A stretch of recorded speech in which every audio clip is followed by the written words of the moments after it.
Hello student, आप लोगों का बहुत बहुत स्वागत है आपके अपने YouTube channel MS teaching classes पर। तो जैसा कि दोस्तों आपको पता होगा कि 16 दिसंबर को आपका जो admissions and school admissions and management का जो पेपर है, यानी कि B.Ed थर्ड सेमेस्टर का, ठीक है। तो उसके लिए मैं आपके लिए कुछ मोस्ट इम्पोर्टेंट क्वेश्चन लेके आया हूँ जो आपके पेपर में आपको देखने को मिलेंगे, ठीक है। तो बहुत हद तक आपको इसमें से बहुत सारे क्वेश्चंस आपको देखने को मिलेंगे। तो जो भी स्टूडेंट यहाँ पर नए हों या फिर अभी नए तो सभी होंगे यहाँ पर, क्योंकि आपके लिए पहला ही पेपर मैंने ये अपलोड किया है, ठीक है। तो अगर आपको वीडियो अच्छी लगे तो लास्ट तक इसे पूरा देखना, और पूरा देखने में अच्छी लगती है तो चैनल को सब्सक्राइब जरूर करना, ठीक है। सब्सक्राइब करें, लाइक करें, ज़्यादा से ज़्यादा शेयर करें ताकि सभी के पास ये पहुंच सके, ठीक। तो चलिए आज की क्लास हम स्टार्ट करते हैं। तो देखिए सर, हमें जैसे हम देख पा रहे हैं कि हमारा जो पेपर है वो किसका है, स्कूल एडमिनिस्ट्रेशन एंड मैनेजमेंट। थोड़ा सा मेरी इंग्लिश वीक है, मैनेज कर लेना। तो आगे बढ़ते हैं। देखिए सबसे पहले तो आप यहाँ पर अपने सब्जेक्ट को देख पा रहे होंगे। उसके बाद देखिए कि आपको पता है इसमें टाइम कितना है, 2 घंटे का है, ठीक है। और 11:30 से 1:30 तक आपका ये पेपर रहेगा, ठीक है। जो राजा महेंद्र प्रताप सिंह यूनिवर्सिटी है उसका 16 तारीख को जो सेकंड पेपर होने वाला है उसके बारे में चर्चा करेंगे, ठीक है। यानी उसके कुछ मोस्ट इम्पोर्टेंट क्वेश्चन यहाँ पर हम करेंगे। चलिए ज़्यादा टाइम वेस्ट नहीं करते हैं और आगे बढ़ते हैं अपने क्वेश्चंस पर। तो देखिए जो हमारा क्वेश्चंस है उसमें अभी हम बात करेंगे। देखिए पहला क्वेश्चन हमारा, प्रबंधन की मुख्य प्रक्रियाएँ हैं, यानी प्रबंधन की मुख्य क्रियाएँ कौन कौन सी होती हैं, प्रबंधन कैसे कार्य करता है, उसमें कौन कौन सी क्रियाएँ होती हैं। तो देखिए नियोजन करना, व्यवस्था करना, प्रशासन करना, उपयुक्त सभी। यानी एक जो प्रबंधक होता है वो किस प्रकार से काम करेगा अपने कार्यालय के लिए, यानी वो नियोजन भी करेगा और वो व्यवस्था भी करेगा और प्रशासन भी करेगा, ठीक है। तो इसके लिए इसका जो आंसर सही हो जाएगा वो हो जाएगा उपयुक्त सभी। अगला क्वेश्चन हमारा, विद्यालय प्रबंधन की विशेषता होती हैं, व्यवहारिकता, लचीलापन, उद्देश्य केंद्रित होना, उपयुक्त सभी। तो इसका ऑप्शन नंबर डी क्या हो जाएगा आपका सही, क्योंकि विद्यालय का जो प्रबंधक होता है उसे लचीलापन भी होना चाहिए, उसमें उसका व्यवहार भी अच्छा होना चाहिए और उसका जो केंद्रक है वो उद्देश्यपूर्ण होना चाहिए। अगला क्वेश्चन देखिए बेटा, नियंत्रण व नियुक्ति करना क्षेत्र है, यानी नियंत्रण और नियुक्ति कौन कर सकता है, क्या प्रशासन करेगा, व्यवस्था करेगी या नियोजन करेगा? नहीं, बिल्कुल नहीं, ठीक है। तो इसका जो ऑप्शन नंबर सी हो जाएगा इसका प्रबंधन का, ठीक है। नियंत्रण और नियुक्ति का क्षेत्र होता है प्रबंधन का। प्रबंधक वह है जो प्रबंधन का संपादन करता है। यह किसने कहा था आपका, लॉरेंसन ने, ठीक है बेटा। किसने कहा था, लॉरेंसन ने। ध्यान रखना है, बहुत ही इंपॉर्टेंट चीज़ है ये, आपके एग्जाम में देखने को मिलेगी। तो आपको सभी को अच्छी तरह से रिवाइज करके जाना है, अच्छी तरह से देखना है। इनमें से प्रबंधन का रूप नहीं है नियोजन, संगठन, प्रशासन और अधिगम, यानी कि प्रबंधन में अधिगम नहीं होता है। तो इसका ऑप्शन नंबर डी सही हो जाएगा। अगला क्वेश्चन देखिए कि सामाजिक आवश्यकताओं की पूर्ति का साधन है। सामाजिक आवश्यकताओं की पूर्ति का साधन क्या हो सकता है, ठीक है। शिक्षा प्रबंधन, शिक्षा नियोजन, शिक्षा प्रशासन, क्या ये सब हो सकता है? नहीं हो सकता है। यानी इसका होता है शिक्षा संगठन, ठीक है। शिक्षा का जो संगठन होता है उसी से हमारा सामाजिक सत्ता, एक सेकंड बेटा, शिक्षा संगठन, नहीं नहीं नहीं, शिक्षा संगठन इसका हो जाएगा शिक्षा प्रबंधन, ठीक। थोड़ा सा इसे देख लेना, इसमें मुझे थोड़ा डाउट है। इसका शायद शिक्षा प्रबंधन, ये गलत हो जाएगा, शिक्षा प्रबंधन से हो जाएगा इसका, ठीक है। शिक्षा के उद्देश्यों की प्राप्ति का क्षेत्र है। तो शिक्षा के उद्देश्यों के, यानी शिक्षा में कहाँ से प्राप्त होगी, प्रबंधन का, नियोजन का या शिक्षा शासन का? तो इनसे हमें क्या होगा, शिक्षा प्राप्त नहीं होगी। जो हमारी शिक्षा प्राप्त होगी वो विद्यालय के संगठन से ही हमें प्राप्त होगी, यानी ऑप्शन नंबर इसका सही हो जाएगा, ठीक है। चलिए बढ़ते हैं अगले क्वेश्चन की तरफ हम। तो अगला क्वेश्चन क्या रहेगा हमारा, विद्यालय प्रबंधक को न ज़्यादा कठोर व न ज़्यादा लचीला होना बताने वाला सिद्धांत क्या है? तो अभी अभी हमने पहले पढ़ा था, यानी इसका जो सिद्धांत दिया था वो लॉरेंसन ने दिया था, और इसका जो सिद्धांत है लोच सिद्धांत, ठीक है। लोच सिद्धांत हमें बताता है कि न तो विद्यालय का प्रबंधक ज़्यादा कठोर होना चाहिए और ना ही ज़्यादा लचीला होना चाहिए। विद्यालय प्रबंध के पद सोपान का सर्वोच्च पद है, ठीक है। तो विद्यालय का जो प्रबंध करता है वो सबसे सर्वोच्च पद किसका होता है? शिक्षा अधिकारी का, प्रधान का या लिपिक का, ठीक है। तो ये तो बिल्कुल गलत है, यानी प्रधान भी गलत है और शिक्षा अधिकारी भी गलत है। इसका सही ऑप्शन क्या हो जाएगा आपका? शिक्षा मंत्री, ठीक है। तो नेक्स्ट क्वेश्चन देखिए, नियोजन तंत्र स्तर में नहीं है। तो नियोजन का जो तंत्र होता है वो केंद्र स्तर पर भी होता है, राज्य स्तर पर भी होता है और जिला स्तर पर भी होता है। तो इसका ऑप्शन नंबर ए हो जाएगा नेगेटिव, ठीक है। यानी नियोजन तंत्र स्तरों में नहीं होता, क्या? मध्य स्तर। अगला क्वेश्चन, प्रशासन को नीति के रूप में किसने लिया? यानी प्रशासन को नीति के रूप में जिसने लिया वो थे कौन? प्रोसे, ठीक है। कौन थे? प्रोसे। अगला क्वेश्चन है हमारा, द स्टडी ऑफ एडमिनिस्ट्रेशन नामक पुस्तक का प्रकाशन हुआ, ठीक है। द स्टडी ऑफ एडमिनिस्ट्रेशन नामक पुस्तक का जो प्रकाशन हुआ था आपका 1887 में हुआ था, 1887 में, ठीक। ऑप्शन नंबर अ इसका सही है। द स्टडी ऑफ एडमिनिस्ट्रेटर का प्रकाशन कराया था, किसने प्रकाशन कराया था इसका? ड्रेवर, कुक, पीटर, इनमें से किसी ने नहीं, ठीक है। किसने कहा था? वुडरो विल्सन ने, वुडरो विल्सन। ए ऑप्शन भी इसका क्या हो जाएगा? राइट हो जाएगा, ठीक है। अगर आपको वीडियो अच्छी लग रही हो तो ज़्यादा से ज़्यादा इसे शेयर करें, ठीक है। तो 20 ईयर्स के अनुसार शिक्षा की प्रशासनिक क्रिया की क्रियाएं हैं, ठीक है। तो जो 20 ईयर्स जो हमारे वैज्ञानिक थे उनके अनुसार कितनी क्रियाएं थी? तो उनके अनुसार थी इसमें 5 क्रियाएं। कितनी? 5।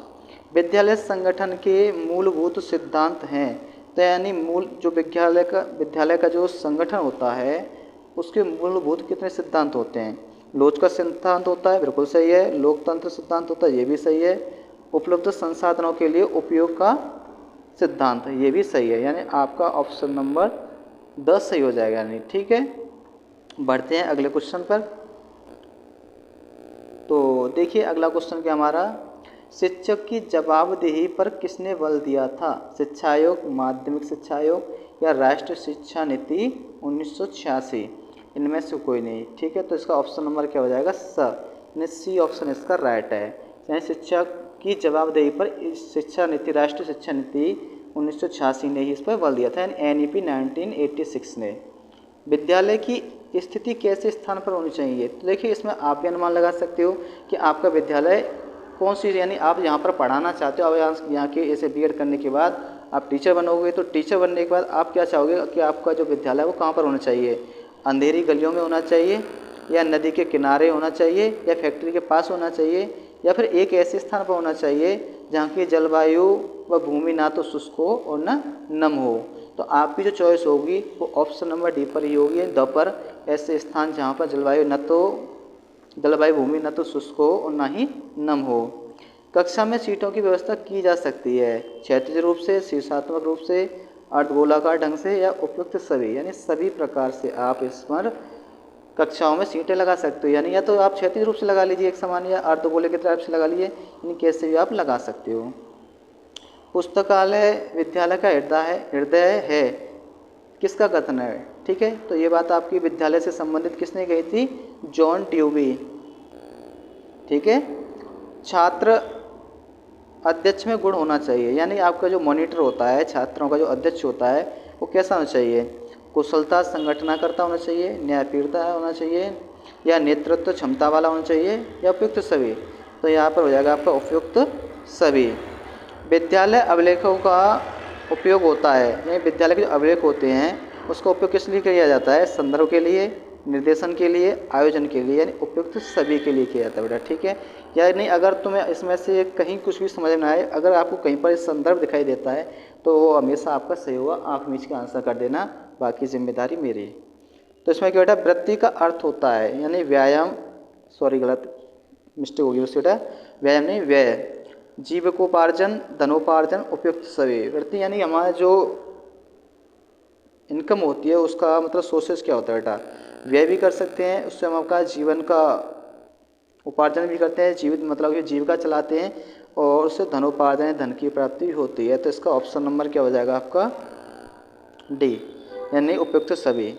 वृत्ति का उदाहरण है, तो इसका उदाहरण क्या है? वकालत, डॉक्टरी, कृषि, इस सभी प्रकार से हम क्या कर सकते हैं?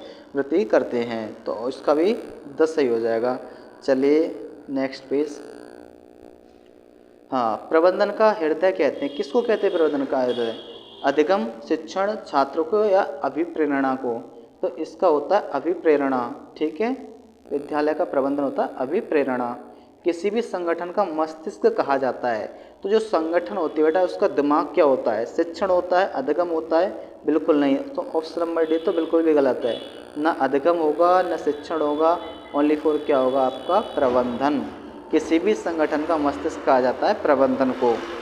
चलिए नेक्स्ट क्वेश्चन क्या है? विद्यालय संगठन का उद्देश्य होता है शारीरिक विकास, मानसिक विकास? बिल्कुल गलत, इनमें से कोई नहीं, गलत है। बालकों का सर्वीकरण विकास, सर्वांगीण विकास हो जाएगा। ठीक है, बालकों का सर्वांगीण विकास। आधुनिक प्रबंधन के विकास का श्रेय मिलता है। ठीक है, जो आधुनिक विकास था उसका श्रेय किसको जाता है? टेलर को। टेलर को आधुनिक प्रबंधन का विकास का श्रेय मिलता है, किसको? टेलर को। जो लूथर गुल्क थे, जो लूथर गुल्क के ने प्रबंधक के तत्व बताए। ठीक है, जो एक वैज्ञानिक थे आपके लूथर गुल्क, सॉरी गुल्क नहीं, गुलिक ने प्रबंधन के तत्व बताए। कितने बताए थे आपके? 7। ठीक है, लूथर गुलिक ने प्रबंधन के आपके 7 तत्व बताए थे। प्रबंधन लोगों के कार्य करने की कला है। प्रबंधन लोगों के कार्य करने की कला है, यह कहा था, किसने कहा था? जॉर्ज टेरी ने। ठीक है, किसने कहा था आपकी? जॉर्ज टेरी ने। तो इनमें से बाकी सब ऑप्शन क्या है आपके? गलत है। टेलर भी गलत है, गुल्क भी गलत है, और इनमें से कोई तो बिल्कुल भी गलत है। विद्यालय परिसर की अवधारणा सर्वप्रथम कहाँ से क्रियान्वित हुई? तो जो विद्यालय परिसर की अवधारणा है वो सबसे पहले कहाँ से हुई है? उत्तर प्रदेश से। ठीक है, चलिए नेक्स्ट पेज पर। एडमिनिस्ट्रेट शब्द की उत्पत्ति हुई है, कहाँ से हुई है एडमिनिस्ट्रेट शब्द की? एडमिन से या मास्टर से या इनमें से कोई नहीं, ये बिल्कुल भी गलत है दोनों। तीसरा भी गलत है, ये मिनिस्ट्री से हुई है। ठीक है, कहाँ से हुई है? मिनिस्ट्री से। प्रशासन के व्याख्यात्मक रूप को व्यक्त किया, किसने व्यक्त किया था आपकी? विल्सन ने, गुडनो ने या प्रोसो ने? प्रोसो ने नहीं किया था, प्रोसो ने एक काम किया था जो मैंने आपको पहले बताया था। विल्सन ने भी नहीं किया, गुडनो ने किया था। ठीक है, प्रशासन के नॉर्मेटिव स्वरूप को व्यक्त किया। नॉर्मेटिव स्वरूप को किसने व्यक्त किया था आपके? विल्सन ने, वाटसन ने, प्रोसो ने, उपयुक्त सभी ने? तो इसमें आपको किया था उपयुक्त सभी ने। ठीक है, प्रशासन के नॉर्मेटिव स्वरूप को व्यक्त किया था विल्सन, वाटसन, प्रोसो, यानी उपयुक्त सभी ने। ठीक है, कक्षा प्रबंधन प्रत्यय का विकास किया, किसने किया था आपका? डेविज ने। डेविज ने। ठीक, कक्षा प्रबंधन प्रत्यय का विकास किया था डेविज ने। कक्षा प्रबंधन की प्रवृत्ति होती है कक्षा के मानक, कक्षा का वातावरण, शिक्षक का नियंत्रण, उपयुक्त सभी।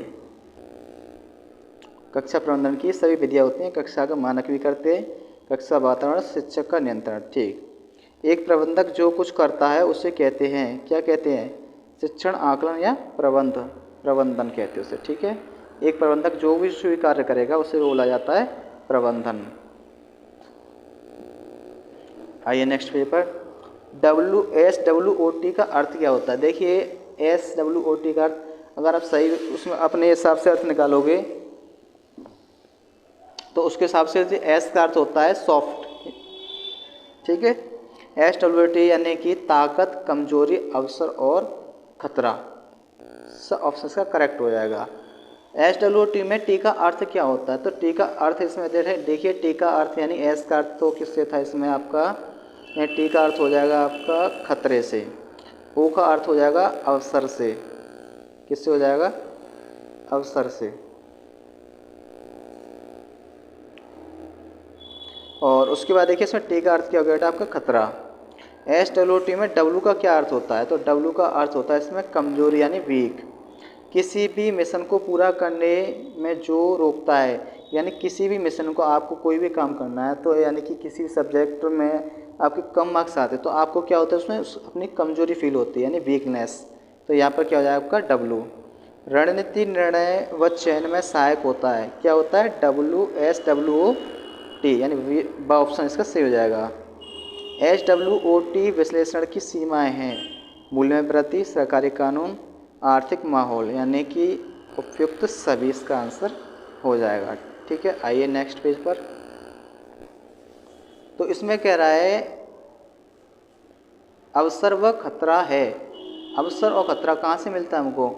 बाहरी कारक से, मध्य कारक से या आंतरिक कारक से। अंदर से तो हमें खतरा मिलता नहीं है, तो अवसर और खतरा हमें कहाँ से मिलेगा? अवसर भी बाहर से मिलते हैं, खतरा भी हमें बाहर से मिलेगा। तो यही हो जाएगा ऑप्शन नंबर अ, बाहरी कारक। SWOT मैट्रिक्स की कोशिकाएं हैं, तो कितनी कोशिकाएं इसमें आपकी? 9। ठीक है, 9 कोशिकाएं हैं। व्यवसाय का विश्लेषण करने में प्रयोग की जाने वाली पद्धति है, तो कौन सी पद्धति है आपकी इसमें? SWOT। व्यवसाय में जितनी व्यवसाय की बात आएंगी उस समय आपका क्या चलेगा? SWOT। SWOT से सकारात्मक तत्व है शक्ति व अवसर, यानी कमजोरी नकारात्मक होगा आपका, और संकट भी क्या होगा आपका? नकारात्मक होगा। तो इसका ऑप्शन कौन सा सही हो जाएगा आपका? शक्ति व अवसर। SWOT में नकारात्मक तत्व है, नेगेटिव क्या होगा? शक्ति और अवसर तो आपका क्या था अभी ऊपर? सकारात्मक था, तो नकारात्मक कौन सा हो जाएगा आपका? कमजोरी व संकट। SWOT विश्लेषण की आवश्यकता है लचीला पाठ्यक्रम बनाने में व PTA में सकुशल शिक्षक की पहचान करने में उपयुक्त सभी में होगा। ठीक है, तो SWOT में O का अर्थ है, O का अर्थ होता है बेटा आपका अवसर। SWOT विश्लेषण के लाभ हैं, सॉरी इसका उपयुक्त सभी है, लेकिन ये पूरा आ नहीं पाया है इसमें। चलिए नेक्स्ट पेज। शिक्षक प्रशासन उच्च कोटि का है गरीबी देशों में, अरब देशों में, ध्रुवीय देशों में। 3 ऑप्शन आपके इससे क्या हो जाएंगे बेटा? गलत हो जाएंगे, यानी ना तो ये गरीब देशों में है, ये ओनली यानी आप समझ सकते हो जहाँ की प्रशासन व्यवस्था आर्थिक स्थिति अच्छी होगी पैसे में, और अमीर देश होंगे वहाँ की क्या होगी? शिक्षक कोटि अच्छी होगी, यानी अमीर देशों में। लोकतांत्रिक शैक्षिक प्रशासन होता है गतिशील और लचीला, दोनों ही होते हैं, गतिशील भी होता है और लचीला भी होता है। उत्तर प्रदेश सरकार ने 10+2+3 शिक्षा को कब लॉन्च किया था? तो ये आपको किया था 1984 में, सन 1984 में। देशव्यापी कक्षा कक्ष का संबंध होता है रेडियो से, खुला विद्यालय, इनमें से कोई नहीं, ये बिल्कुल गलत हैं दोनों। इसका ऑप्शन नंबर व सही हो जाएगा, दूरदर्शन से। राष्ट्रीय शिक्षक शिक्षा परिषद विधेयक संसद द्वारा किस वर्ष में पारित हुआ था? तो ये आपको हुआ था 1993 में। ठीक है, जो आपका विधेयक संसद में लगा था शिक्षा का, वो 1993 में लगा था। राज्य के शिक्षा विभाग का प्रशासकीय अध्यक्ष होता है सचिव या शिक्षा निर्देशक, दोनों गलत हैं बेटा, ओनली फॉर शिक्षा मंत्री। राज्य की शिक्षा विभाग का प्रशासकीय अध्यक्ष होता है शिक्षा मंत्री। ठीक है, चलिए बढ़ते हैं आगे। TQM का लाभ होता है, इससे उत्पाद की कमियों को कम किया जाता है, ग्राहकों की संतुष्टि होती है, ये दोनों ऑप्शन इसके सही हो जाएंगे। कुल गुणवत्ता प्रबंधन TQM के सिद्धांत में PDCA का अर्थ होता है पपन डू चेक एक्ट, सब ऑप्शन इसका क्या हो जाएगा? करेक्ट हो जाएगा। आइए नेक्स्ट पेज की तरफ। तो देखिए इसमें कह रहा है TQM का प्रयोग किया जाता है दफ्तर में, इंजीनियरिंग में, कंपनी में, उपयुक्त सभी में किया जाता है। ठीक है, उसके बाद देखिए TQM लागू करने के लिए संगठन के व्यक्तियों में होना चाहिए तालमेल, दोस्ती, प्रशिक्षण, यानी उनमें होना चाहिए तालमेल, यानी किसी भी काम को करने के लिए हमारे बीच में क्या होना चाहिए? तालमेल होना चाहिए। ठीक है, TQM को विकसित किया था, किसने किया था? वर्नर ने, वाटसन ने, मोरे ने नहीं, विलियम डेमिंग ने। ठीक है, वो ऑप्शन सही हो जाएगा। TQM विकसित हुआ कब हुआ था? 1980 में, 1980 में किया था। ठीक है, TQM को विकसित। TQM में Q का अर्थ होता है गुणवत्ता, TQM में Q का अर्थ होता है गुणवत्ता, क्वांटिटी।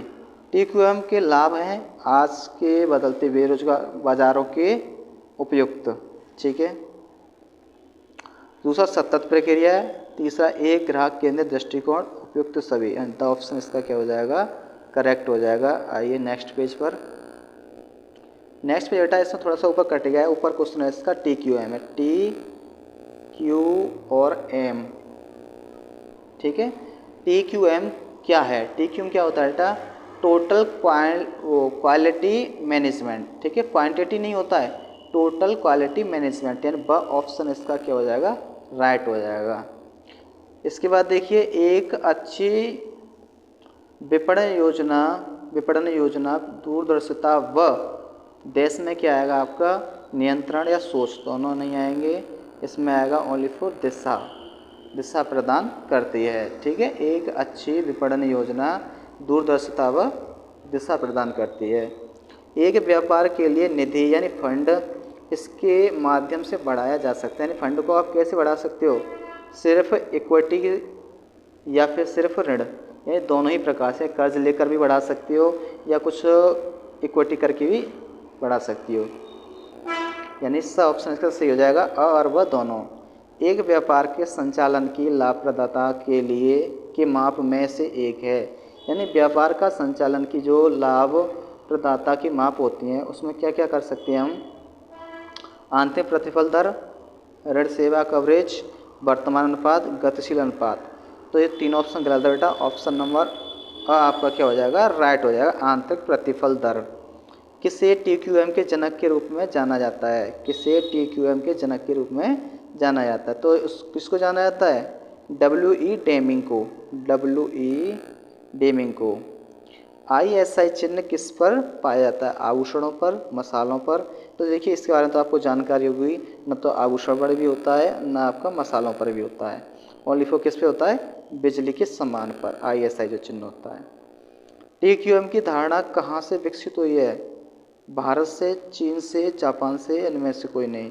तो इसमें ये हुई है आपकी जापान से। ठीक है, अगर आपको वीडियो अच्छी लगी हो, अगर आपको इससे कुछ सीखने को मिला हो तो ज़्यादा से ज़्यादा वीडियो को शेयर करें और लाइक करें, चैनल को सब्सक्राइब करें। ठीक है, चलो मिलते हैं फिर अगले पेपर पर।